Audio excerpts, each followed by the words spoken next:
Hello, എല്ലാവർക്കും എൻ്റെ ഒരു ചെറിയ വീഡിയോയിലേക്ക് സ്വാഗതം. ഈ പൂ എന്താണെന്ന് മനസ്സിലായോ? അത് ഞാൻ കുറേ ദിവസം മുന്നേ എടുത്തതാണ് കേട്ടോ. ഇതാണ് ഇപ്പോൾ ഇതിൻ്റെ അവസ്ഥ. കണ്ടോ, ഇതാണ് നമ്മുടെ പുളിച്ചിക്ക എന്നൊക്കെ പറയുന്ന ഒരു കായ. ഞങ്ങളവിടെയൊക്കെ പുളിച്ചിക്ക എന്നാണ് പറയുന്നത്. പലയിടത്തും പല പേരിലാണ് ഇതറിയപ്പെടുന്നത്. ഞങ്ങളുടെ അവിടെ ഇത് ഇഷ്ടംമാതിരി കായ്ച്ച് കിടപ്പുണ്ട് കേട്ടോ. കണ്ടോ, മരത്തിൻ്റെ മൂട് മുതൽ മണ്ട വരെ നിറയെ കായ്ച്ച് കിടപ്പുണ്ട്. ഇത് ശരിക്കും പറഞ്ഞാൽ കാണാൻ തന്നെ നല്ല ഭംഗിയുണ്ട്. എനിക്ക് വീഡിയോയിൽ എടുക്കുമ്പോൾ ഇത്രയും ഭംഗിയൊന്നും വരുന്നില്ല. ശരിക്കും റിയലായിട്ട് കാണുമ്പോൾ നല്ല ഭംഗിയുണ്ട്. ഇത് കായ്ക്കാൻ തുടങ്ങിയ ഒരു രക്ഷയില്ലാതെയാണ് ഇത് കായ്ക്കുന്നത്. നന്നായിട്ട് തിക്കി ഞെരിഞ്ഞാണ് ഇത് കായ്ച്ച് കിടക്കുന്നത്. നിങ്ങളുടെ അവിടെ ഉണ്ടോ ഇതുപോലൊക്കെ? ഇത് പക്ഷേ അധികം കഴിച്ചുകൂടെന്നൊക്കെയാണ് ഇപ്പോൾ പറയുന്നത്. നമ്മുടെ കിഡ്നിക്കൊക്കെ കംപ്ലൈൻറ്റ് വരുമെന്നൊക്കെയാണ് എല്ലാവരും പറയുന്നത്.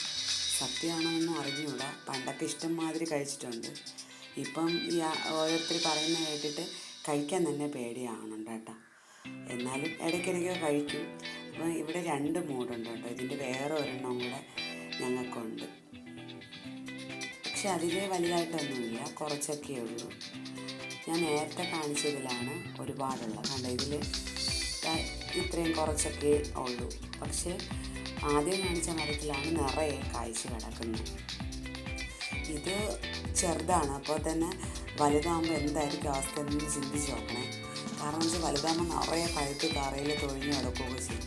അപ്പോൾ ഇത് വലുതാകുമ്പോൾ ഇതിൻ്റെ വീര്യം കൂടുമല്ലോ, പുളിയും ഒക്കെ കൂടും. അപ്പം ഇത് ചെറുതായിരിക്കുമ്പോൾ തന്നെ ഇതിന് ഒരു കാര്യം ചെയ്യാമെന്ന് വിചാരിച്ചു. അങ്ങനെ ഞാൻ ഇതിൻ്റെ ചെറുതൊക്കെ ഒന്ന് പറിച്ചെടുക്കുകയാണ്. വളരെ പിഞ്ചാണ്. നല്ല മിറ്റി കഴിയുമ്പോൾ ഇതിൻ്റെ ഒരു എഫക്റ്റ് കൂടുതൽ കഴിച്ചു വിടാമെന്നൊക്കെ പറയുന്നത്. അപ്പോൾ ഞാൻ ഇതിൻ്റെ ചെറുതൊക്കെ ഞാൻ പറിച്ചെടുക്കുന്നുണ്ട്. അത്യാവശ്യം വളരെ ചെറുതല്ല, അത്യാവശ്യം ശകലം വലുതായതൊക്കെയാണ് പറിച്ചെടുക്കുന്നത്. അപ്പോൾ ഇതിന് വലിയ പുളിയൊന്നും കാണത്തില്ല. എനിക്ക് അത്യാവശ്യമുള്ളതൊക്കെ ഞാൻ പറിച്ചെടുക്കണം. നിറയെ നിൽക്കുന്നുണ്ട്, ഏത് പറിക്കണം എന്നൊക്കെ ഉള്ള ഒരു ഇതിലാണ് നിൽക്കുന്നത്. നിറച്ച് നിൽക്കണം. മൂട്ടിലൊക്കെയാണെങ്കിൽ നിറയെ ചെറുതൊക്കെ വീണ് കിടപ്പുണ്ട്. ഞാൻ അതൊക്കെ ഇത്രയും പറിച്ചെടുത്തിട്ടുണ്ട്. ഇത് നന്നായിട്ട് കഴുകണം.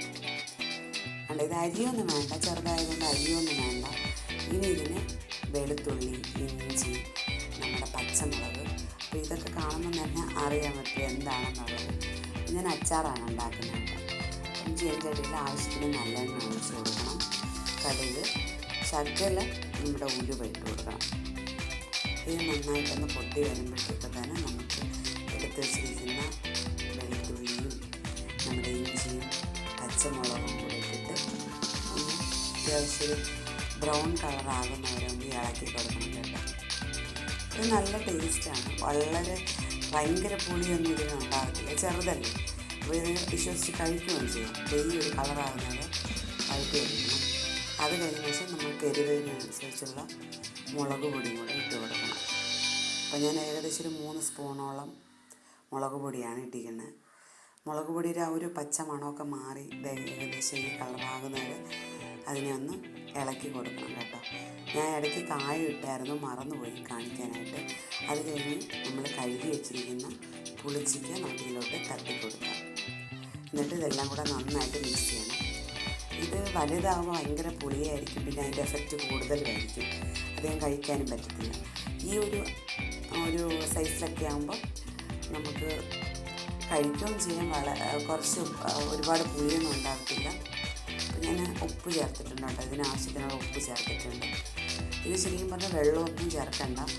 ഇതൊന്ന് ചെറുതായിട്ട് വാടുന്നവരെ ഒന്ന് ഇളക്കി കൊടുക്കണം. വാടി ഒരു ചെറിയൊരു പാകമാകുമ്പോൾ തന്നെ ഇതിൽ നിന്ന് കുറച്ച് കഴിയുമ്പോൾ തന്നെ വെള്ളം ഇറങ്ങിക്കോളും. ഈ ഒരു പരുവത്തിൽ എടുക്കണം. നല്ല ടേസ്റ്റാണ് കേട്ടോ. അപ്പോൾ അടുത്ത വീഡിയോ കാണാം.